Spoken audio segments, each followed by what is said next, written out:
So let's get into the five. The first one I want to talk about, and this is the one that probably engendered the most media attention in Virginia this cycle, was a bill carried by Delegate Tim Anderson from Virginia Beach, and it had to do with explicit materials in our schools. So the bill was HB 1379. The title is Public Elementary and Secondary School Libraries Catalog of Printed and Audiovisual Materials. Here's why this bill was important.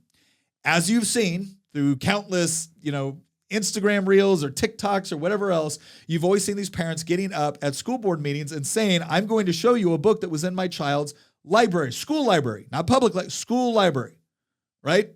I'm going to show you. And then you'll see the parents start to read it off. And then what happens? The school board shuts them down because that sort of language or that sort of topic discussion is not appropriate for a public school board meeting. Apparently, it's perfectly fine for your kids' freshman year of high school, or in some cases, middle school library, but it's not appropriate for a bunch of adults to hear it. So Delegate Anderson brought this bill, and he didn't just bring the bill. Oh, he brought the receipts. Didn't he check out books from? He brought printouts from 6 different books. He didn't even go into some of the ones that we've all heard about. Like I think Gender Queer is one that's real popular. I don't think he even talked about that one. Or Lawn Boy. I think it was Lawn Boy. But he brought out pictures from each one of these. And on the House floor, where they couldn't shut anything down, he proceeded to inform parents on what was actually within their school libraries. Now, before he did this was interesting. He requested that the House pages, now the PAGE program is 13 and 14-year-olds that come down for the General Assembly session. It's over a 100-year-old program. And they essentially, assist with the clerk's office in the House of Delegates. He requested that they be dismissed from the floor before he proceeded to do this, because he was showing some, respect and decorum. And then he proceeds to go off and show books where they were glorifying students murdering shooting their teacher, where young girls were being raped by old men. And I'm not just talking about literature where you're reading this. Graphic novels with pictures that depicted everything going on, to include, again, parents, if you're listening to this with your kids, this might be a good point to kind of, mute. Fully engaged in intercourse, in oral sex, and in some cases it was minors with adults. And here's the picture. Here's the school it was in. How was that moment on the floor? Oh, we had members of the floor on the getting up and leaving the room, getting up and leaving the. Oh yeah, there's so. I'm not going to ask you to name names, but how many do you think got up and left? I don't know the total number, but it was interesting. They were starting to get up and leave, and then after that portion was done, we had the floor debate, and Delegate Converse Fowler got up and proceeded to just read Delegate Anderson the Riot Act, and so. Will the delegate yield for a question? Delegate Converse Fowler, do you think it was appropriate that we dismiss the pages before he proceeded to read all of that? Her answer was, no, I think it would have been fine if they would have stayed. And her daughter accompanied her to the General Assembly some days. It was like, no, she thought it was fine for 13 and 14-year-olds to be present while Delegate Tim Anderson proceeded to read off things that were and currently are, based on the book, in public school libraries, right? Again, images and word depicting sex, and in some cases rape, and in some cases murdering a teacher. And Delegate Converse Fowler was like, oh, they're perfectly okay with it. Been fine for them. Now, when I go out and I say, hey, these books and these pictures and these images and this content is in your kid's school library, the response I overwhelmingly get from Democrats on my social media pages is, no, it isn't. You're lying. You're just a book burner. And now here is the great part. Yeah, you just want to ban books. You don't respect the First Amendment. You're a book burner. So let's look at what his bill did. Because did his bill say, okay, look, here's all this horribly graphic material, totally inappropriate for your freshman daughter, so let's ban it? Nope. His bill didn't even ban it. All it did was say, requires the principal of each public or elementary or secondary school or his designee to maintain in an electronic spreadsheet or a substantially similar electronic format a catalog of all printed and audiovisual materials as defined in the bill that are contained in the school library. right? And then he provided an opt-out. So if you didn't want your child checking out those books, you could mark that off. And then when they go up to check out a book, the librarian could say, I'm sorry, your parent is not authorized to check that. That's what the bill did.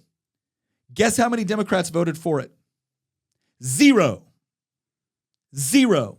I had a Democrat tell me on the elevator, Nick, nobody wants these books within the classroom, but what Delegate Anderson did was inappropriate. And I said, well, if it's inappropriate for us to hear it on the House floor, why is it appropriate for a high schooler to hear it? And I said, and to be perfectly honest, I don't think nobody wants those books within our school. Somebody obviously did because they ordered them and shelved them. Oh, Who did that? We're still at the nobody wants this phase. Nobody of the wants discussion. this. And I said, but you know what? We're going to see on the floor. Yep. Not one Democrat voted to just let the parents know they were there and give an opt-out version. No banning, no burning, none of the other crap that we're always told about. Not one of them. You don't get to tell me it's not happening, and you sure as hell don't get to tell me you don't approve of it nobody wants necessarily. this. Yeah. Yes, you do. You just put your name on the board. So yes, you do. So here's the other side of this question is, and this is the part where we get in questioning intentions, right? Because I usually try to rationalize in my own mind, okay, why would somebody vote against this? Okay, maybe they thought it was too onerous on the schools. Maybe they thought it was an unfunded mandate. Maybe they would have gone about it a little bit differently. Maybe they would, or maybe some people just like the idea of kids being exposed to this sort of material at a very, very young age because within their worldview, kids are not sexualized enough. Now, do I believe that of all of my colleagues? No, I do not. Do I believe it of some of them? Yeah, I'm starting to get suspicious because I don't understand. I don't understand what was so horrible about this bill that we couldn't get one Democrat to say, you know what? Letting the parents know and having that seems reasonable. Can I offer But we're the bad guys. Keep in mind, we're the bad guys. We're the hysterical ones. We're the You're mean the book ones. burners, We're even the though you don't want to burn any books. You're authoritarians. No, I've heard all of that, and anybody that probably watches this show has probably gotten some experience of being called that or accused of that from the left as well. I think there's one other potential motivation behind why everybody in the Democrat caucus voted against this and why you see Democrats in other states there's other states out there that have had this issue too. This was a huge issue in Florida recently. And what I think is happening partially, this might not explain everything, but partially, is that there's this bias that exists where when you feel like that, here's an example. In the 1960s, there's actually been some academic studies on this. In the 1960s, the average Southerner was not actually in favor of segregation. The average Southerner was actually ambivalent on the issue. They didn't necessarily take an issue on it in their state house or at the federal level. They had other stuff going on in their lives. The average white Southerner in the 1960s was not pro-segregation.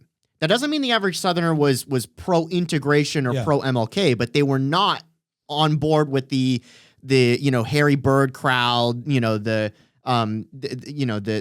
Klan and stuff like that. They were not pro-segregationists, but they thought their neighbor was. Yeah. And so a lot of white Southerners pretended to be pro-segregationist or refused to speak up against segregationist policies because they thought their neighbors, their church members, their community around them supported this. And so they pretended to go along with it. It was this mass delusion where it was like the emperor had no clothes, but nobody was willing to speak up about it. What I see on the left, and I also see this on the right sometimes too, is that because the left has this idea that, well, our base wants this, reasonable people that get elected to office as a Democrat who don't actually personally take an issue on this, or they might even personally agree with us on the issue, but instead they say, well, my constituents probably support this. I have to vote with this or else I'm going to get primaried or I'm going to get thrown out of office or I'm going to get a bunch of people in my district that are going to get upset at me. Yeah. So then you're going to vote this way. There's so many. You cannot tell me that the majority of the Democrat caucus, there's some people that do agree with this, but you cannot tell me a majority of the Democrat caucus, even in our state, genuinely believe, for example, that men can be women. No. But they will never, ever publicly say that because they're smart enough to know that from their point of view, they would get punished within their own party if they stood up in favor of common sense. There's an intellectual inertia that takes place where it is more comfortable to go along with the narrative than it is to stand up and risk being ostracized if you challenge it. And that's what I think a lot of I think the vast majority of my colleagues in the House that either didn't vote at all, there was a few that just didn't vote, but none of them voted for it.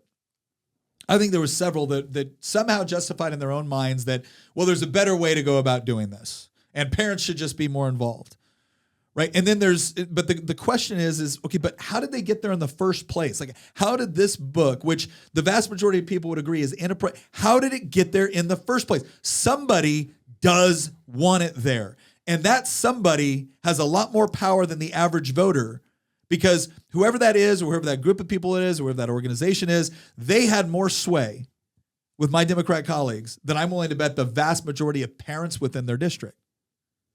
And part of this is because they will tie it to like LGBTQ, because some of the books like Genderqueer or Lawn Boy or some of this have an some of the other books did not.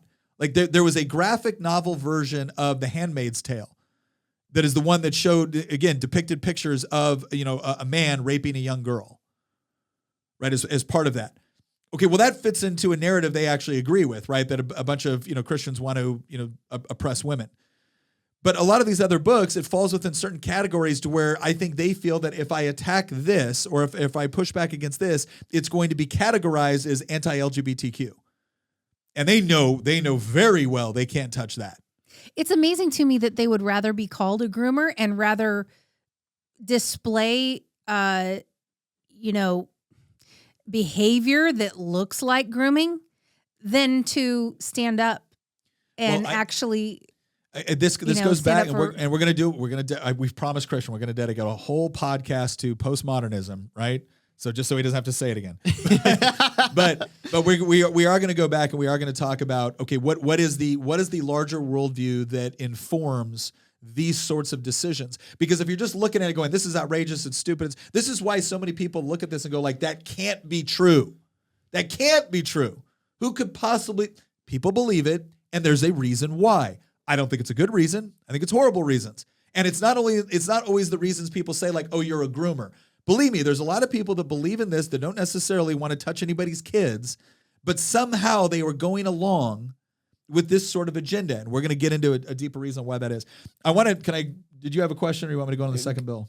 Before you go on to the second bill, do parents with kids in public schools have the ability now to go into the library and say, please don't allow my child to check out this book? So, yeah, theoretically they could. The problem is, here's the problem without parents knowing what's in their school library. What do they say? Hey, I don't want my kid to check out anything that has sexually explicit material. Okay, the Bible. Well, that's typically not what the parent means, like the Quran. That's typically not what the parent means. The parent means something like this, where it's actually depicting sexual acts and all this other stuff in a very, very graphic and detailed way. But if I don't know what the titles are, then how do I tell you what I don't want my kid? Sure. And then the library can look back and be like, well, I don't know what that would include, and so how do I comply with it? So that's what he was trying to do, is that Tim Anderson recognized that there are certain things that theoretically could be categorized as sexually explicit, right? But that nobody's really after, because we all understand there's a distinction. And then there's stuff like this, which is much more deliberate and has an agenda. It's not as if, again, when certain books mention a particular, episode or event, like where a rape takes place or something like that, the whole purpose of the book is not the sexual act. Well, some of these other books, that was a huge component of the book itself. It was describing and explaining, like that was a main part of the purpose of the book. But if you parents don't have a mechanism for understanding what's there, unless they go in and check the entire library catalog. And even then, some books are going to be named in ways that don't necessarily, when you hear Handmaid's Tale, you may like that story, you may not like that story. You certainly don't think it's a graphic novel depicting sexual acts that now your ninth grader is going to be able to check out.